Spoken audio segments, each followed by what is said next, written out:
Starting to the top left now, we have our Terran player. It is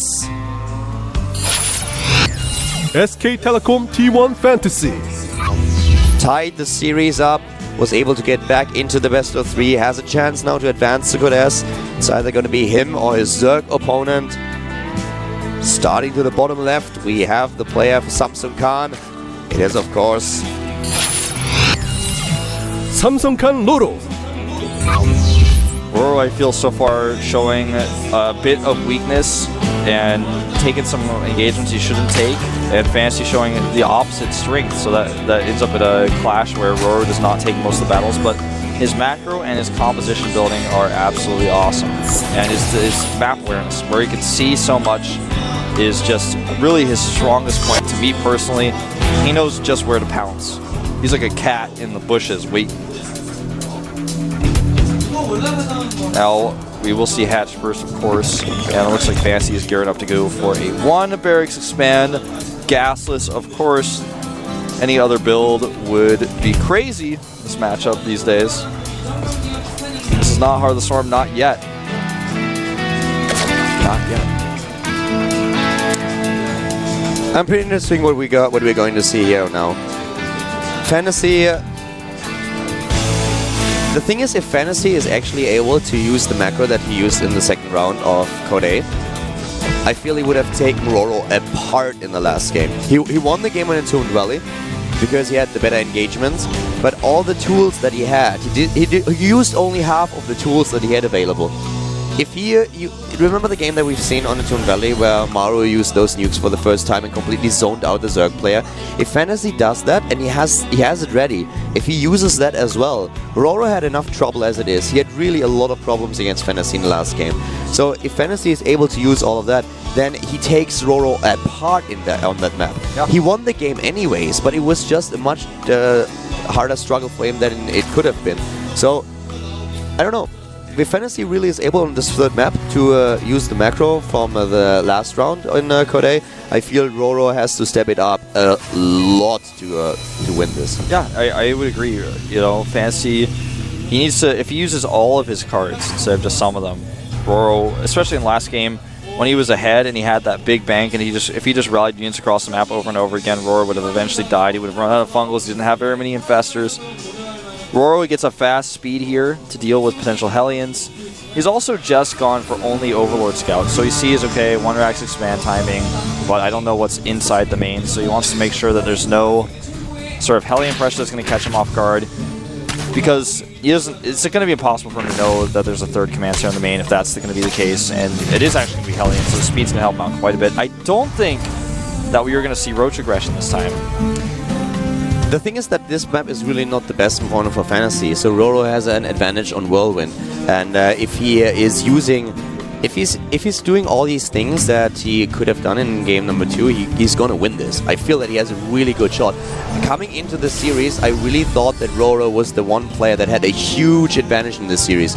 There's a reason why people say that RorO is the best Casper player that we currently have, because he just played so amazing. He fell short a little bit at WCS, but then he played against MC in the second round of Code A, and he took him apart. MC didn't stand a chance against RorO. He didn't even last 10 minutes. Yeah, so I really felt that RorO is the guy who has the advantage, and I'm so excited to see how strong Fantasy plays against him, and that Fantasy is actually able to take this series. But this map is not going to be easy, and Fantasy is changing things up already. You highlighted it earlier on the production tab. We had a double additional factories here for RorO. So, did he build? He built 2, right? Yeah, not 2 4. Not 3. And he's going for triple Hellion production with Blue Flame, not the double reactor factory build, which has kind of fallen out of style because people figured out that this is a great way to do damage and also go into mech. So, on this map, mech's a good choice. Fantasy going into this build with Blue Flame, the Infernal Pre-Igniter upgrade already on the way. And RorO is desperately trying to scout this with the Overlord, but he's going to be denied by that Marine. Fantasy doing a great job of making sure his opponent doesn't know what's happening just yet. How much damage this does actually really determines how you can transition well into mech. If you don't do any damage at all, the Zerg player on a map like this can actually get a 4th base up and deal with your mech pretty well. I actually love this by Fantasy. Yeah, I really like it because he changes things up. I think that RorO does not expect this at all. RorO is probably not expecting such a switch by Fantasy. So Fantasy taking a shot on the third map, a map where he knows that he is a bit at a disadvantage. I really love it. So that could completely hit RorO at a spot where he doesn't expect it. But RorO with the Roach Warren again, playing it safe here. He's checking and he's like, there's not enough Marines here. I think this is going to be mech play. I think that's what he's realized because he kept running in with those things. Now he's got the position to... Smart.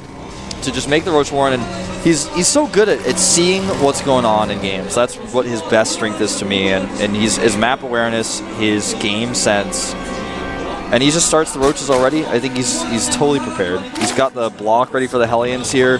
Will that Spine Claw be enough? I don't think so, though. And he's in, and he has too much. Yeah, he needs Roaches. He needs Roaches, and he needs them now. There come the first few of them, and he's taking down Harvesters. He's trying to get as many as possible. How many kills so far? Only 8. He needs more. That's not enough, not with the amount of Roaches that he committed to this attack. 10. And he's losing another... the Roaches. Unfortunately, a little bit macro to the wrong side. 14 Harvesters killed, and how many Hellions? Units lost, 15. I don't know. Count very even actually at this point for the two. Yeah. I think that Fantasy, though, because he doesn't have a third command center here, is going to fall behind to RorO after that trade. There's enough Roaches out to keep him off his back, make a ton of drones, find his next round of Roaches, and even potentially attack Fantasy if he wants. He doesn't have siege mode, right? Yeah. No, he just started it. Just started it. So the Zerg, the Roach attack can actually do some damage here. Yeah, this is actually really scary for Fantasy right now. He's got enough Roaches. See, RorO leaves enough Roaches at home to defend against a possible another Hellion run by, but at the same time he sends just enough Roaches forward to actually be able to kill some SCVs while that drone's up at home. He should be fine. There's a Banshee out there, 2 tanks out, and if he repairs the siege tanks, he should be okay. Yeah, he's not going to die, but he's going to lose some SCVs, or in this case, mules. He pulled the SCVs already, and now he's just focusing on his ramp. So holding the ramp is not going to be an issue, I think. You're exactly right. The bunker goes down. I don't even think he should try to force the way up the ramp. He's already done what he needed to do here. He's kept Fantasy off his back while he gets the drone count back up. He's going to kill these 2 depots. He's going to severely supply block Fantasy. Now he can just go home with these Roaches, maybe turn one around to try to shake the Banshee. Yeah, the Banshee is at least going to kill another 2 or 3 Roaches, so doing a little bit of damage here. Why not try to shake the Banshee? You know, not enough players do this where you could actually just send one Roach that's being attacked back, and that forces the Banshee to chase that one Roach, then you're only going to lose the one. You know what I'm saying? I'm so surprised we don't see people do that more. Yeah, just having a split, and he's trying to do it a little bit. Oh, those Hellions need to be careful. Fantasy is still supply blocked. He's at that supply block really... What? He doesn't build supply depots. Fantasy, come on. Any supply you need them fast, man. You are low on supply. He actually hasn't made a single depot since he lost those. Oh my god, he still doesn't build depots. He builds turrets. He doesn't realize... He has to realize he's supply blocked. I think the big problem is he can't build Harvesters now. He's down at 43. And he can't build any.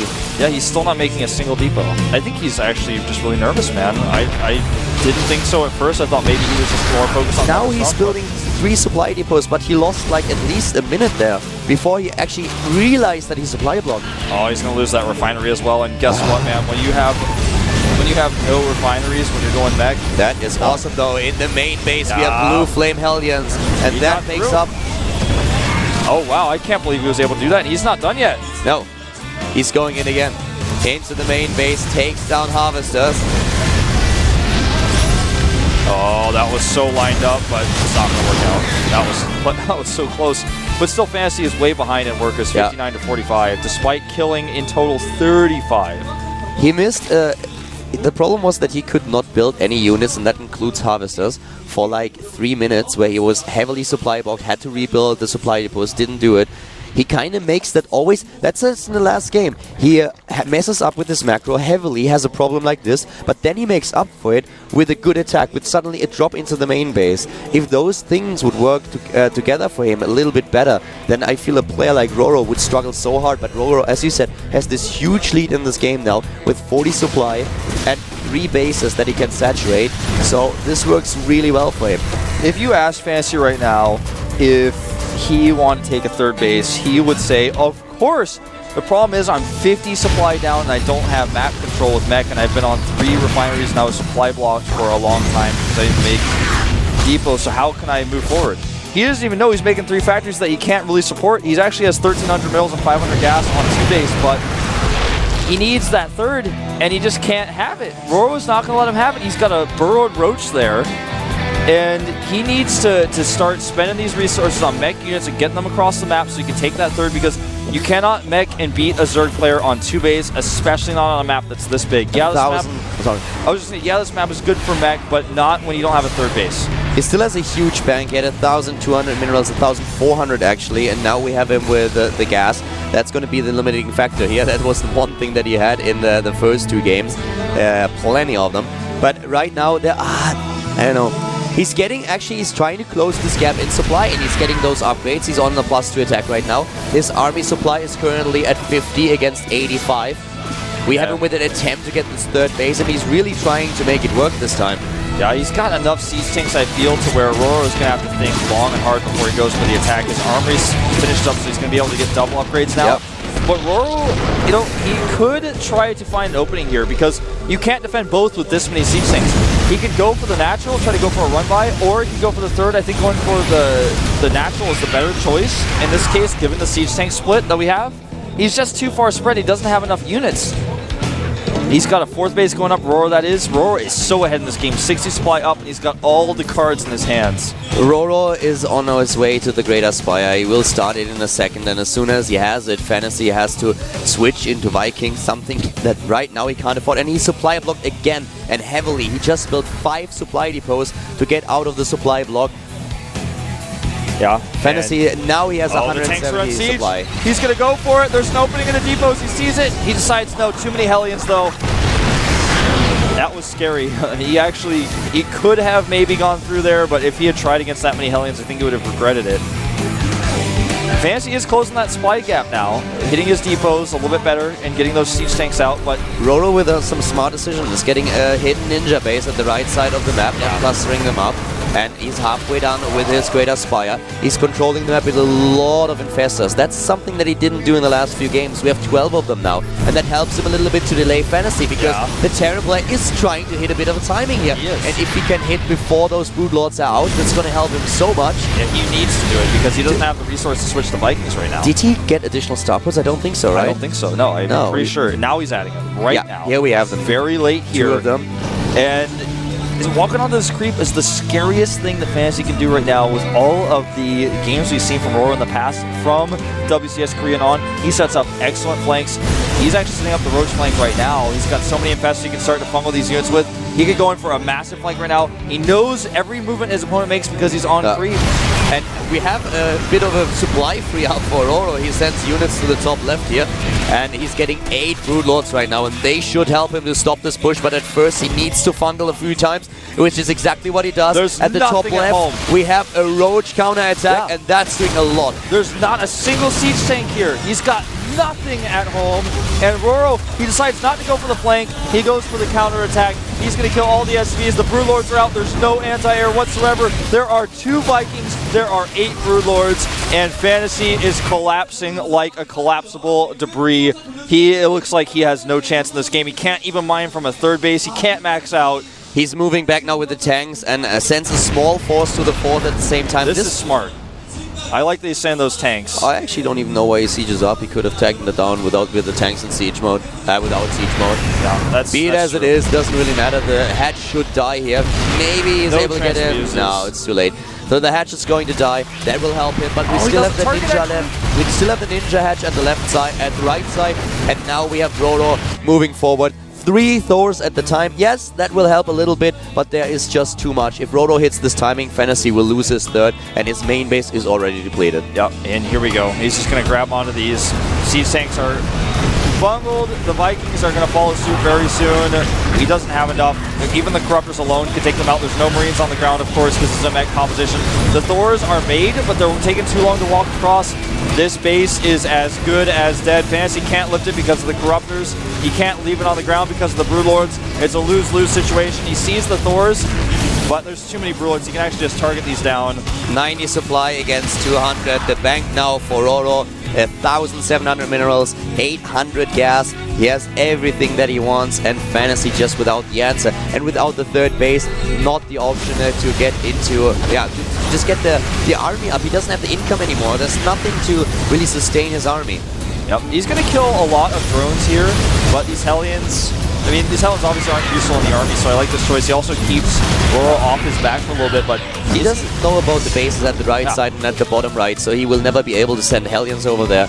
Is he ever going to be able to make a third base counter? I think the answer is no. Is he ever going to be able to take that third again? I would be surprised if RorO allows him to do it, because now, at this point, Fantasy has actually to ask for permission. May I please get a third? And if RorO says no, there's nothing that he can do. And he's going to try. He's actually lifting his main command center out of his main. I mean, he has to. What else can he do? He doesn't even have the resource to make command center. You're so right. And how long is he going to hold this one? It doesn't look like very long, because RorO's already moving closer with his broods. He's transfusing the Corruptors. The Viking count is at 11, and he gets additional 3, so he will be at 14. 11 Corruptors, 10 Infestors. That's the problem. Yep, and here come the Roaches from the right side. There's just nowhere near enough. If he deals with the Broodlords, he can't deal with the tanks. The Thors are helping out as well, but this is it. 50 supply, 40. RorO is going to take it. GG. And RorO advances to Kodes. So many Roaches on the ground. I totally misspoke there on that last engagement, but he doesn't have enough to deal with, enough tanks to deal with the Roaches or Vikings to deal with the Broodlords. He didn't have the economy for both. Well, right now we have RorO advancing. Fantasy, I actually feel he could have taken this. The first game,